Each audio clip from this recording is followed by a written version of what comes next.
approach towards China, I would say nothing.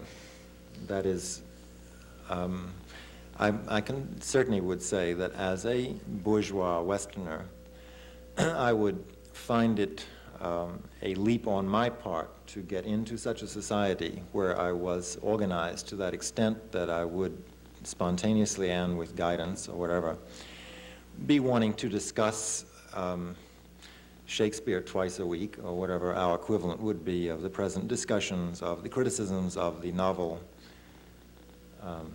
translated as All Men Are Brothers or the Water Margin, Shui Hu Zhuan, which is the latest campaign, is to criticize the capitulationism of the peasant rebel, formerly hero of that novel, who in fact, however, accepted a government position and proceeded to try to exterminate another peasant rebel. And so the communist leaders have picked on this as an example known to in Chinese popular literature to dramatize what they mean by capitulationism. That is perhaps a bit jarring, and yet to the sensibilities of a bourgeois Westerner. And yet you have to recognize that the way in which they have turned around China must be based on precisely that kind of. So, in short, I was not that familiar with what they are doing. I think is, enormously impressive for China, but with the only qualification that being that I'm not sure exactly where I would fit into that. Well, I know I wouldn't. Short of some revolution on my part. Anything comparable to strong dissent or disenchantment with the system emerged? Have they produced a GLAS in the last few years? And if so, what happens to the deviance within a system that has the truth? Now this... changing undoubtedly, but yes, somehow going right. on. This is another good question. First, number one, China did not have a tradition of dissent of an intellectual sort. Maybe Martin and others would quarrel with that. I myself might quarrel with it. But compared certainly with the West, it did not. Compared with Russia, it did not. There were, of course, Chinese iconoclasts through the centuries as against the dominant people who accepted state Confucianism. So there was some idea of dissent, but I don't think it was, and there was the whole censorial tradition of censoring even the emperor. So that is, in a way, just giving background. To come down to the present, there have to be, nonetheless, people who do say, in fact, I was told that by a student who was one of those who had been assigned to a commune who had gotten to Hong Kong. She said, yes, they are doing great things, but I couldn't stand it. Because she was a person who, for whatever reasons, and I didn't have a chance to go into what her reasons might have been, it was just a very couple of minutes conversation, whether they were personal or whether she had a great childhood ambition to be a pianist and she couldn't do that. I just don't know why. Anyway, obviously there would be people. There must be some other people who have intellectualized this within their own minds, that there's something wrong here, that as great as all this is in terms of the average person of China, that there is a problem in terms of dissent. And I'm myself a member of Amnesty International, which is presently trying to get information on this kind of thing. But as of now, it's very, very hard to get hold of. We just don't have the information. What the Chinese communists themselves say is that it is an education problem.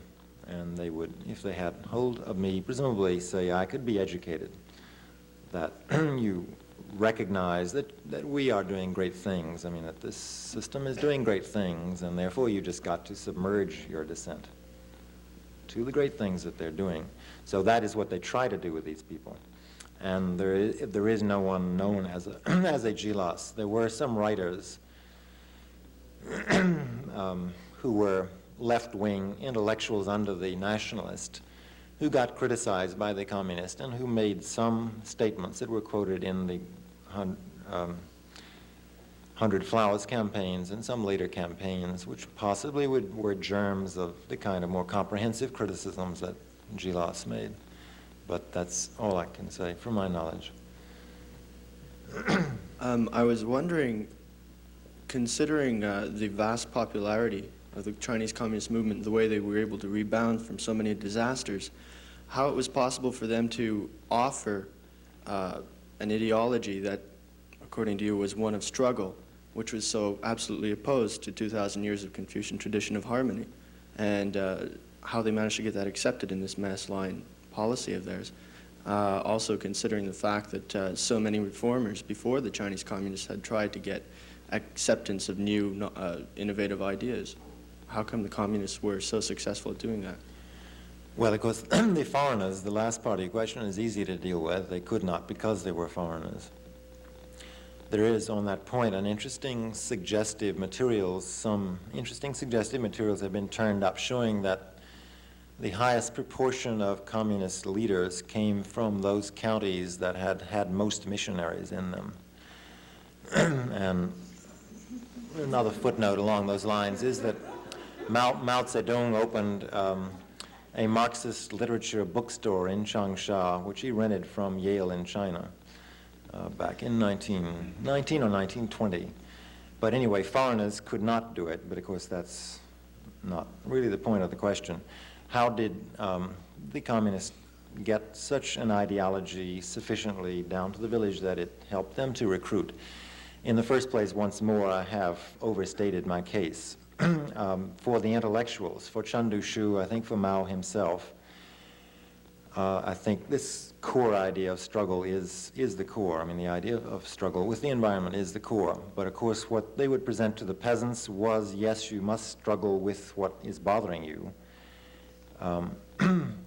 Most simply, of course, if it is what Mao called a village bully, is there a certain landlord here or village bully who is preventing you from organizing your village in an intelligent way? If so, let us challenge him to say why he behaves the way he does, why doesn't he let you use that ox when you need it to get your crop in, kind of thing. And if such village bully might be cowed simply by the peasants backed by the activists having the temerity to challenge him, that he would mend his ways, or failing that such a person would have a public trial and, as in the quote by Mao, if necessary, be shot.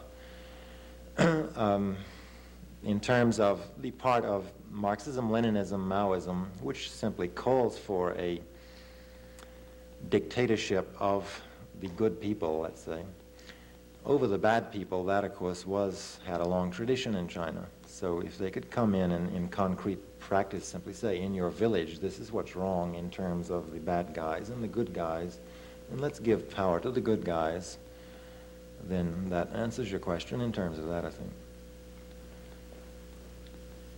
In your contacts with the Chinese, did you find them at all intensely interested in how Westerners live? And from what you understood from that, did you find they had any preconceived notions of what life is like in the West? Yes, they were interested more than I'd been led to expect. This is one surprise because you hear certain visitors to China say that there is no interest or little interest in the West. But I did not find that so myself personally. We were frequently asked questions which did usually have a slant, and by which I mean I think they knew that the answer would be bad, embarrassing to us and good for them, such as how do you care for old people in your country, and what happens when a person is unemployed in your country. And their questions tended to focus on the social concerns, which would be, I think, typically Chinese also, to have such social concerns, and that would be a case in which the Chinese communists are returning to the Chinese tradition rather than actually having a revolution, to qualify again some of my earlier generalizations. Does that answer what you were getting at?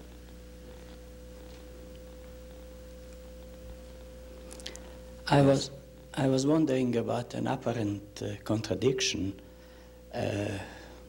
during the struggle of Mao with the Kuomintang. Stalin sided with the Kuomintang.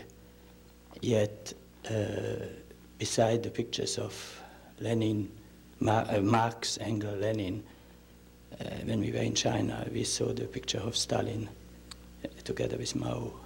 Oh, yes, you And do. this even during the Khrushchev years when in Russia Stalin was ostracized, while in China he wasn't. Yes, you do still see the pictures of Stalin all around. On Tiananmen Square, there are actually 5 people. Marx, Engels, Lenin, 6, Lenin, Stalin, Mao, and Sun Yat-sen. But to Stalin, this is, of course, a complex question at the heart of, not at the heart of, but one of the important questions in the Sino-Soviet split also. When Stalin was denounced after 1956 in Russia, the Chinese were known to be unhappy with this, and especially Mao, being the most important, of course, of the Chinese leaders. And these, I think the most reasonable explanation of why the Chinese were unhappy to have Stalin ostracized, as you put it, even though Stalin had caused the Chinese communists a lot of trouble, partly responsible for the disasters of 1927, not really helping them very much, even in the final showdown of the late 1940s. Despite that, the Chinese leaders believed that there had to be a leader. Mao had on I think the 60th birthday of Stalin, 1930, late 1930 something. Is that right? 50th anniversary, anyway. On one of his birthdays said that Stalin is a great man, but whether or not he's a great man or not, and you could read from the qualification that he wasn't necessarily so sure he was that great a man, but that you have to have a leader. And I think they correctly recognized that this was going to stir up a Pandora's box of troubles, such as the Hungarian Revolt and things after that were to some extent related to saying that the leader of this great movement, in fact, did wrong things. So I think that's the main answer.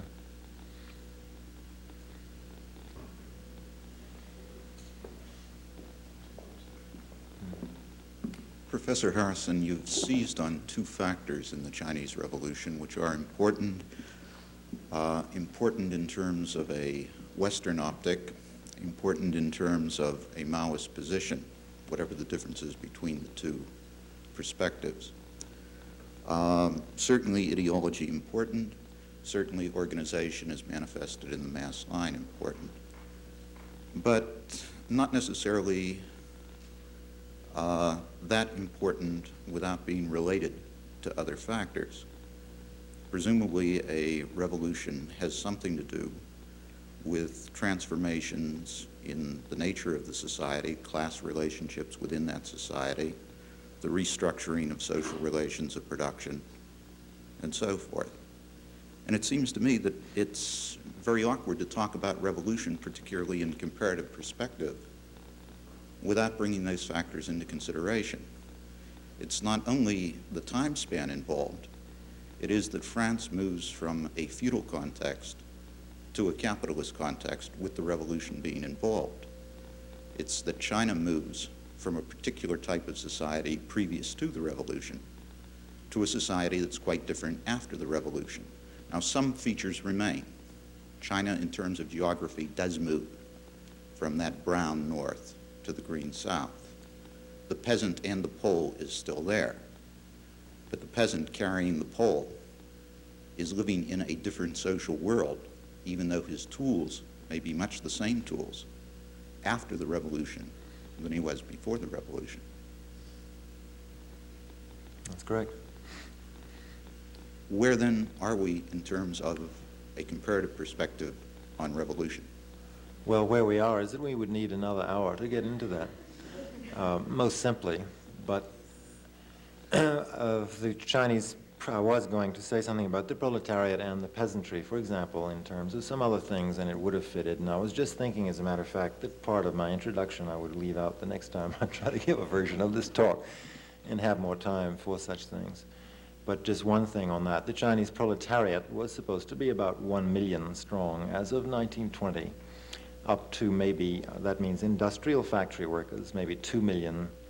By 1930, broadening it a bit, and maybe 10 million if you included small craft people and certain handicrafts type people. But the overwhelming bulk, of course, were the peasantry. Well, the proletariat was something that was new in terms of social change and relationship between what I was talking about and broader aspects of the revolution. The growth of cities was proceeding. However, even today, that was something I should have said about your question that I did understand much better. Even today, China is supposedly 80% rural, and yet, this more in terms of Martin Singer's question than yours, has the H-bomb and etc. How is that possible? I did come to understand much better how that is possible. Namely, that every commune that you go to has got its own factory, not, of course, producing H-bombs, but producing the tools for that commune, producing their clothes, so that a good part of China's industrialization in terms of daily use things is taking place in the countryside. And I think that's one reason that you have that large figure. But the Chinese cities are enormous, just because the population is so enormous. But I appreciate your statement. I completely agree with it. I think what I would say here is, for those of you particularly who are going to study China, and particularly the Chinese Revolution, this is the most fertile way for you to proceed, is to try to come to grips with precisely some more concrete things, such as class structure, particular cities, particular localities, how things proceeded. That's, I think, all I can say.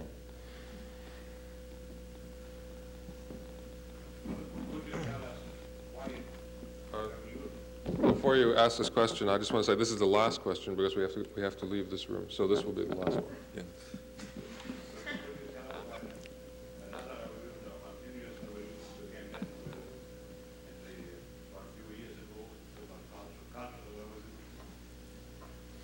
Yes, and I see the point of your question, which is a good question. It is, I think, most simply put, carrying the first cultural revolution, which was for the intellectuals, down to the peasants in terms of what I was talking about, the adoption of an ideology which called for a revolution in the ways of thinking, as against traditional Chinese ways of thinking, in terms of politics at least. But of course, the intellectual part of the Second Cultural Revolution was only part of it, and there was the power struggle part of this.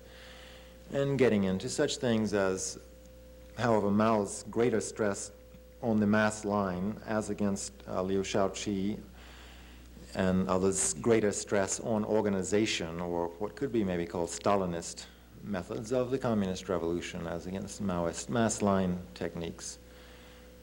Is that what you were getting at? I mean, on two things. And number one, in terms of why was it, perhaps you're saying why was it necessary to have a second cultural revolution if this earlier transformation had taken place? Well, it had partly taken place among part of the intellectuals. It was expanded to the rest of the intellectuals in the thought campaigns of the 50s.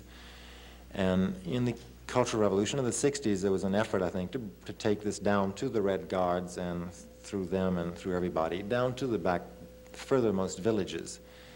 But then, of course, there's the power struggle thing, which we haven't gotten into at all. And Liu Shaoqi, and more lately, of course, Lin Biao. And what that was all about, and I can't really say anything in 1 minute anyway. And to clarify that one, except there were perhaps differences about precisely the two things that I have been talking about. Maybe some differences with them not wanting so much stress on struggle, not wanting so much stress on the mass line, as Mao and the Maoists wanted.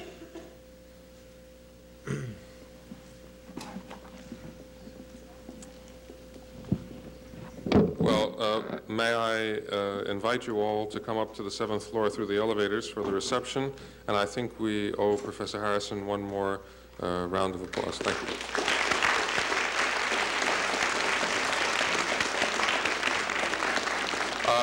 I might add that those of you who are interested in the East Asia trip that Professor Wall mentioned, the ushers in the back do have some of the descriptions of that trip, if you're interested.